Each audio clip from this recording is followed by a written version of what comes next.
Tapi lama-lama lu juga harus baca situasi. Nih orang tuman nggak ya? Gitu. Kalau misalkan sekali dua kali masih wajar, tapi setelah itu akan menjadi job desk lu yang di luar itu, ya lu harus bisa menetapkan hati lu.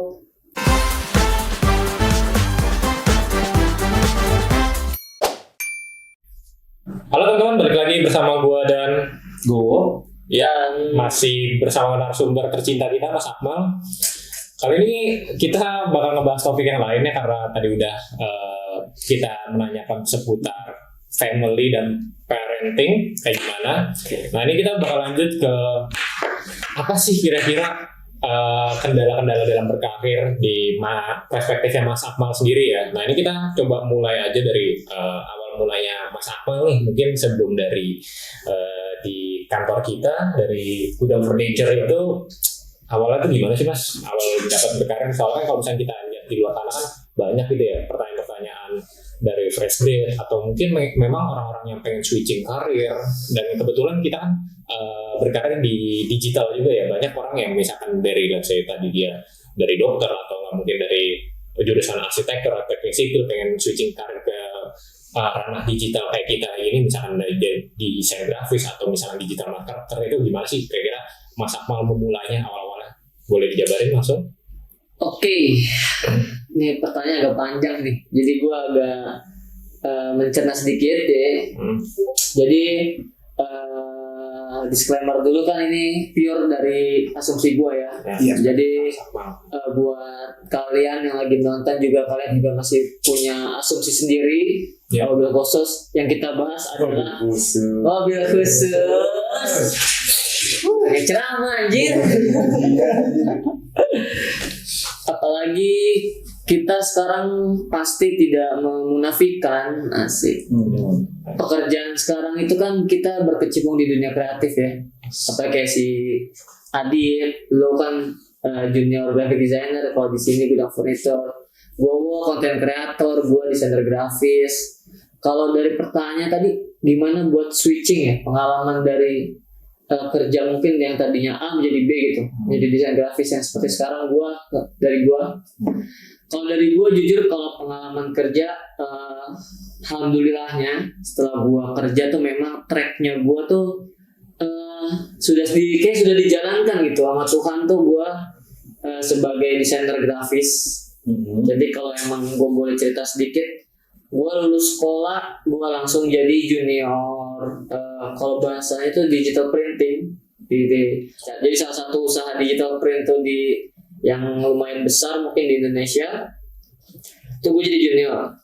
Terus nggak tahu kenapa, gue agak ngambil resiko juga, gue berani, gue dapat lowongan itu, gue diarahkan menjadi desainer grafis batik itu di salah satu brand batik yang paling terkenal juga. Ibaratnya itu maestronya batik. Depannya kalau ya? Hah? Depannya kalau ya? Bukan. Oke. I. Oh iya. Jadi itu maestro banget ibaratnya. Itu batik itu gue dibuat supaya gue nggak bikin motif batik, batiknya nanti dipadukan, gue gambar ulang. Setelah itu gue desain grafis lagi, diarahin lagi tuh, gue keluar, diarahin lagi gue jadi desain grafis, artis ilustrasi gitu. Jadi kalau lo ngeliat hotel, di hotel kan itu kalau di misalkan di lobby atau di apa itu ada artwork yang di itu ya, apa di kamar dulu deh. Lu masuk kamar hotel, di atas bedroomnya pasti ada gambar-gambar artwork dan lain-lain kan. Nah itu gue di situ tuh gue desain gambar sesuai itu. Berarti itu jobnya ini ya, per project ya? Bagaimana? Per project. Jadi memang nanti kita akan banyak banget brainstorming atau hotel 1 sama hotel 2 ini beda-beda konsepnya. Dari situ itu serius. Banyak dong hotel yang udah lu gambar gitu. Banyak banget Pak. Aduh. Asli. Dibuat lu nih di hotel. High profile. Tapi kalau lagi lihat, wah anjir jangan-jangan gambarnya banget mah itu tuh banyak duit. Bisa joget kayak gitu. Cuma kalau kita list mungkin akan panjang banget deh. Gue hotel apa aja.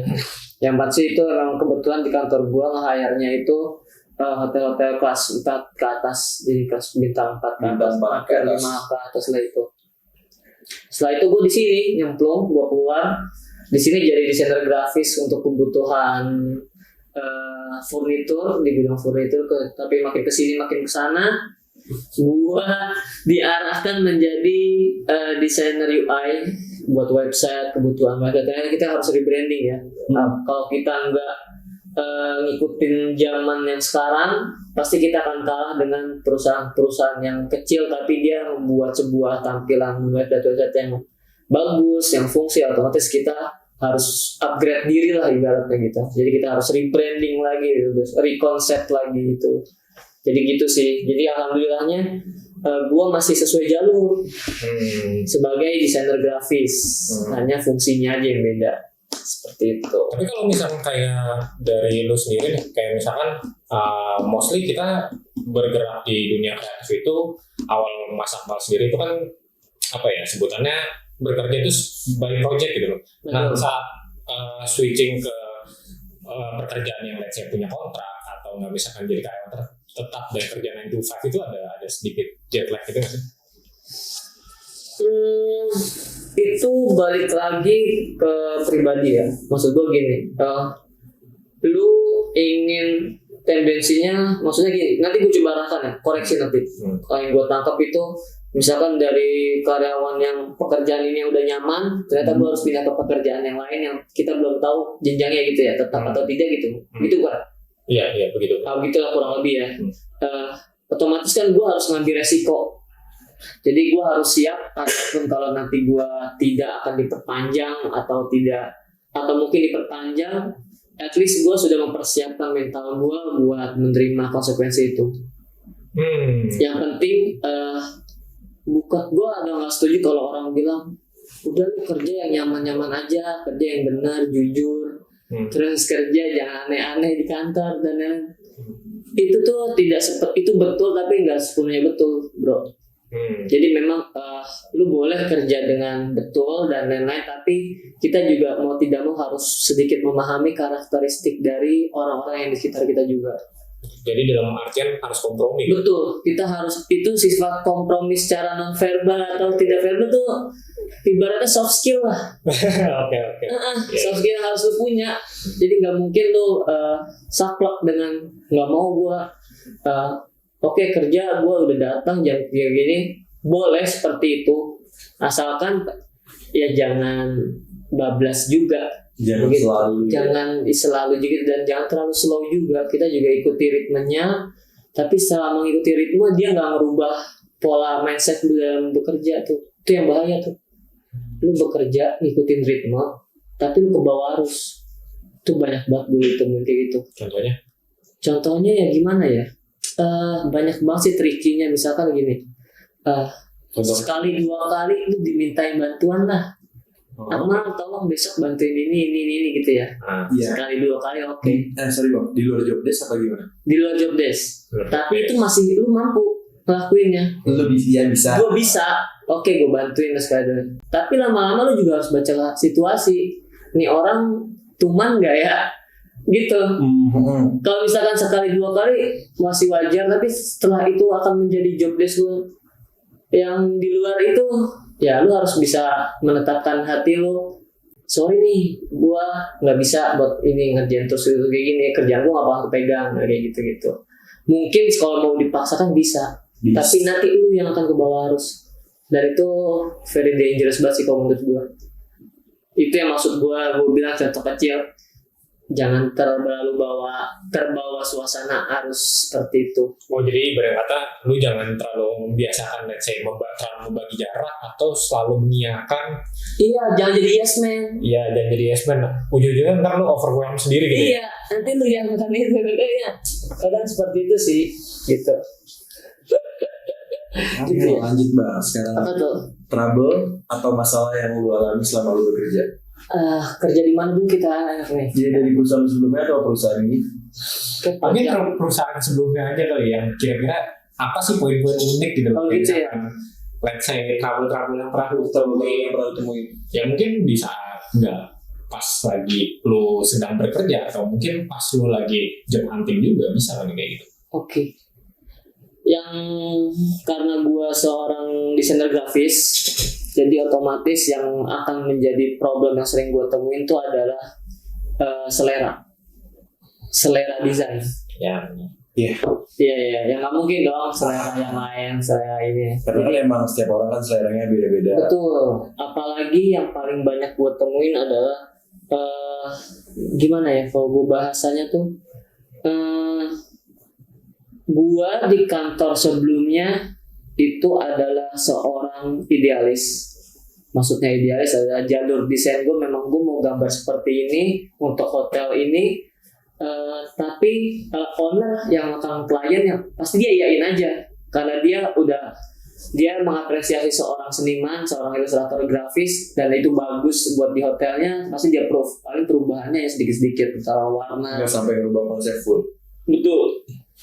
Itu udah kebentuk di cara desain gue selama 4 tahun waktu gue di kantor sebelumnya. Move lah gue ke kantor sini. Kan beda banget dong. Iya dong, dari furnitur, dari interior gue ke furnitur mungkin ada korelasinya, tapi yang gue pegang kan bukan ngedesain gedung. Iya. Gue ngedesain sebuah brand, apalagi gudang furnitur, dimana memang goalsnya gue adalah gudang furnitur dibuat lebih ekspansi, lebih dikenal orang makin banyak, tapi dengan visual yang bagus. Otomatis kan gaya idealis gue nggak kepake.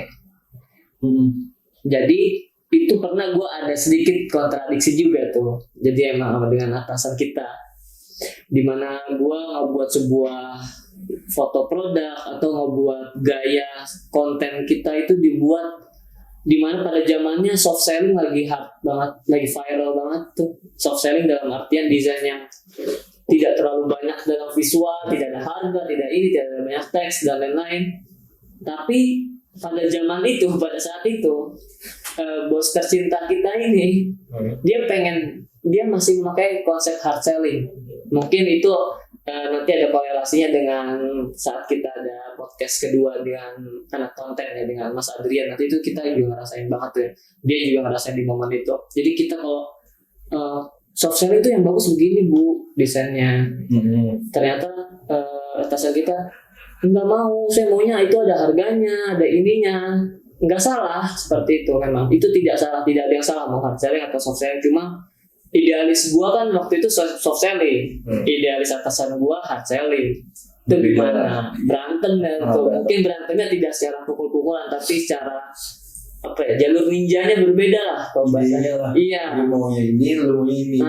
Otomatis kan nggak mungkin gua nyuruh ya lu harus ngikutin gua dong. Iya. Enggak, gua kan yang dibayar. Gua staff di sini, ya udah mau gue yang belajar untuk menggabungkan, mengconvert itu dari soft selling, masih soft selling tapi gayanya gaya hard selling. Dan itu bisa kita lihat kalau lu ngeliat di website Gudang Furnitur sekarang sih, apalagi di sosial medianya, di Instagram dan yang lain-lain, itu bisa kita lihat yang Gudang Furnitur sekarang adalah perubahan banyak banget ide-ide dari baik itu dari staff maupun dari atasan. Nah ini kalau misalnya kayak tadi ada beberapa poin yang gue tangkap sih, yang menurut gue menarik ya adalah waktu saat lu masih jadi seorang yang idealis. Nah itu tuh penjabaran idealis itu seperti apa sih? Soalnya gue juga pas let's say gue kuliah itu di DKV sendiri, itu gue sering dengar gitu kalimat idealis. Nah kalau misalkan berdasarkan penjabaran itu kan ibarat kata idealis sama industri ini kan kadang-kadang nabrak ya. Nabrak banget. Nggak bisa ibarat kata air menjadi air, malah jadi air sama minyak kan nggak bisa menyatu. Nah ini idealisnya yang lu gambar ini seperti apa sih? Maksudnya idealisnya? Jadi kalau idealisnya versi gua waktu zaman itu adalah gua diberikan pekerjaan untuk ngehandle sebuah artwork hotel. Misalkan di salah satu hotel di Gatot Subroto, itu gue diminta tolong kerjain desain artworknya di koridor sama di kamar. Lalu konsep yang dia kasih, saya suka batik Jogja dan lain-lain. Berarti kan kebebasan gue untuk mengeksplor desain terserah gue dong. Iya, gue mau gak naruh itu sawung galing, mau naruh itu batik-batik parang atau batik dan lain-lain, lereng-lereng, itu terserah gua. Visualnya lu nggak boleh ganggu gua waktu ngedesain. Gua full semuanya tuh di gua. Gua punya hak milik buat ngedesain itu, nggak ada, lu cuma kasih gua clue-nya aja seperti itu. Dan lu diapresiasi di situ. Dan saat itu yang penting tuh saat kalau mengerjakan idealis, gua ngerjain diapresiasi. Oh bagus ya ternyata hasil dikombinasinya setelah begini-begini. dan itu yang pasti tidak ada ya apa sih kalau ngopi desain dari orang tuh plagiarisme. Memang kan kalau kita di dunia grafis itu ada konsepnya ATM, amati terus tiru modifikasi. Nah itu yang harus kita pakai. Jadi memang lu boleh ngamati, boleh cari referensi dan lain-lain, lalu tiru, tapi ya dari tiru itu lu modifikasi lagi. Nah, agar tidak ada masalah ke depan. Jadi memang idealis itu kalau konsep kasar gue, sepenuhnya desain itu gue yang mau dan lu nggak berhak buat ngubah-ngubah. Jadi cukup lu beri kata bagus atau enggak gitu. Kalau enggak ya udah. Tapi kalau idealis gue, menurut gue bagus kan punya gue. Sorry, kalau enggak ya udah gimana nih? Dia diambil sama dia atau tetap ya udah pakai punya lu? Ganti. Lu ganti. Betul. Gue ganti desain lagi. Karena itu pernah ketemu di beberapa waktu gue ngerjain Alila Solo dulu itu. Ya itu, misalnya ganti ya mas. Ya udah ganti desain itu. Gue nggak pakai itu. Berarti nggak ada berbelit-belit kayak, oh gue nggak suka nih, lu ganti. Misal gue atasan lu nih. Oke. Gue mau, abang nih lu desain ini. Kan lu tadi jawab, lu ngomong kan. Kalau gue tipe orangnya, iya, ini gue suka nih kalau yang jadinya guanya nggak suka. Ya gue bilang enggak kan. Nah itu lu ganti desain lagi, lu ganti konsep lagi kan. Iya. Itu nggak ada basa-basi kayak ini harus gini. Nah itu kalau gue masih menstempelkan idealis di perusahaan sekarang. Jadi kalau kayak bahasa luo, jadi gue nggak dibilang ganti ya ganti kan gitu. Gue ngikutin kemauan. Ngikutin kemauan bos kan. Kemauan bos. Berarti gue sudah mengesampingkan ego idealis gue tuh. Nah itu yang sekarang lagi gue lakukan. Jadi gue sudah tidak idealis pada zaman dulu. Gue menjadi sebuah karena gue sudah terikat di corporate. Jadi kan kalau lu masuk sebuah corporate, lu nggak bisa mempertahankan idealis desain lu. Lu harus ngikutin industri. Iya. Warna-warna yang lu desain yang nggak jauh-jauh dari ini, hijau toska, hijau ini. Paling kalau ada kemerdekaan dan lain-lain ya pakai warna merdeka merah dan lain-lain seperti itu sih. Kita yang beradaptasi jadinya. Iya. Sekarang kita kan. Iya. Kita budak korporat tuh. Staff ya. Masa kita yang ngatur dia. Kecuali kemauan kita. Itu paling. Gue mau nanya nih Bang. Selama lu kerja pindah-pindah nih. Oke, iya. Nemu sama atasan satu pemikiran sama lu gak? Jangan atasan deh, bahkan. Ini secara pengalaman kerja. Secara pengalaman kerja lu udah pindah. Gua.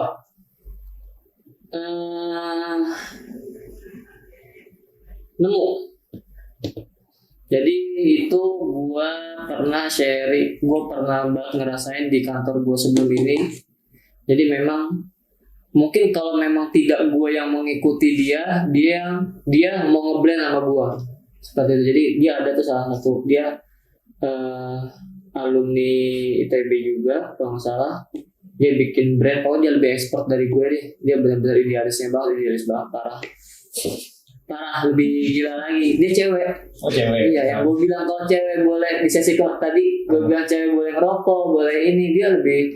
Itu gue belajar dari dia. Iya, dia gaulnya lebih nakal dari gue. Dia malam nongkrong sama kobang bareng. Hah? Nakal nggak?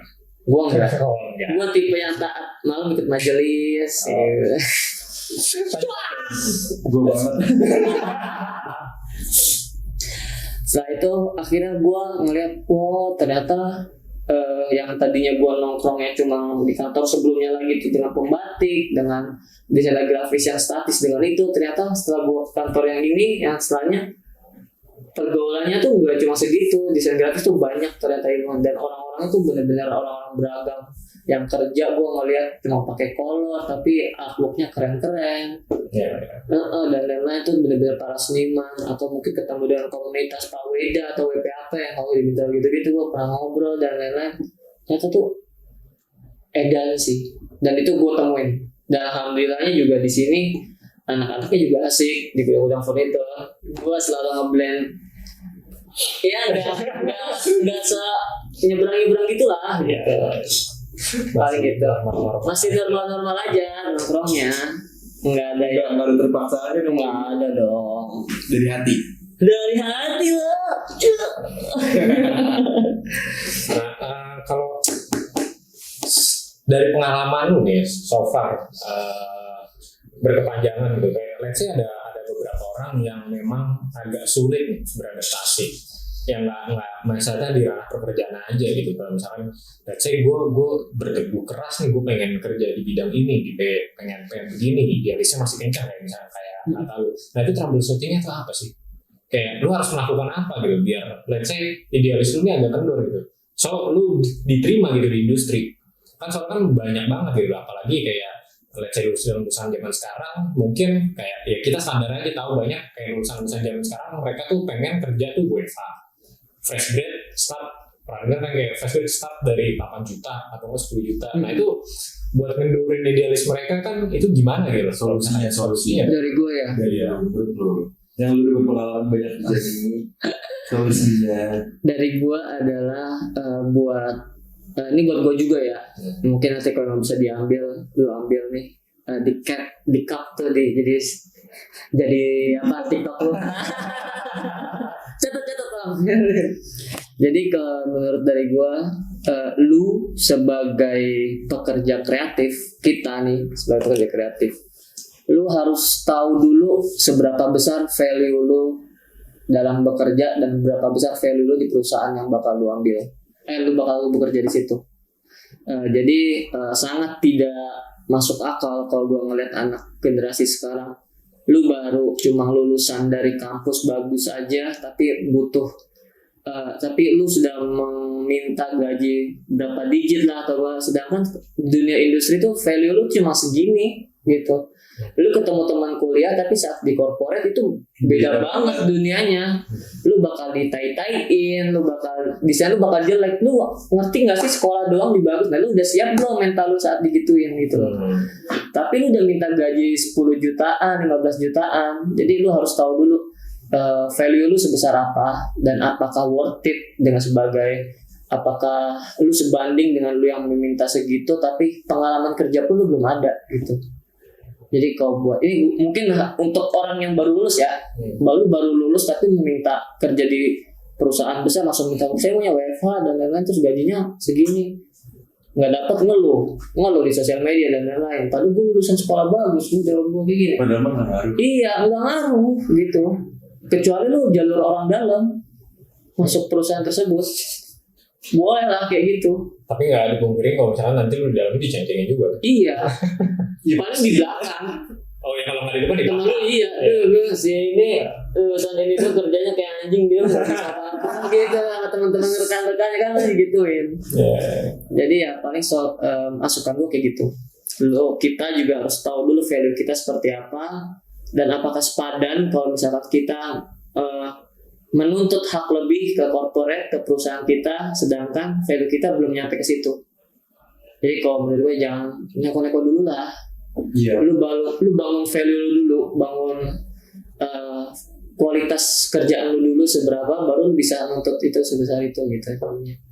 Terus kalau lu udah udah expert di part itu, pasti lu akan nyantai karena lu dibayar besar bukan karena kerja lu keras. Maksud gue gini, gue dibayar 10 juta misalnya, gue dibayar 10 juta untuk menyelesaikan, orang yang bisa menyelesaikan itu selama 1 tahun atau mengerjakan proyek itu selama 10 bulan, tapi karena kalau bayar gue lebih besar 50 juta atau lu bayar gue 50 juta, gue bisa selesai dalam waktu 5 tahun atau mungkin dalam waktu 1 bulan. Lebih cepat dari waktu.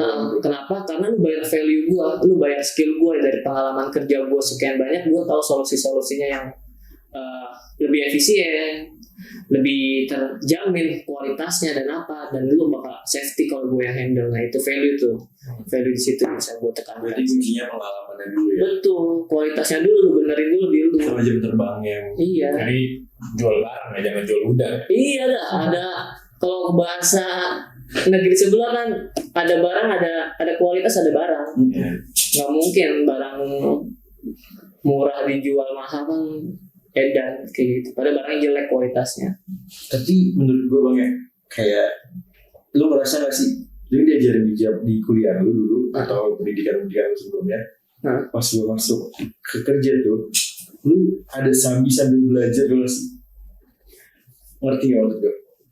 Kayak lu udah pengalaman baru di situ dan itu ada skill yang nggak dapat nggak dapat pelajaran di jam-jam kuliah lu dulu tuh ada di pas lu lagi kerja ini?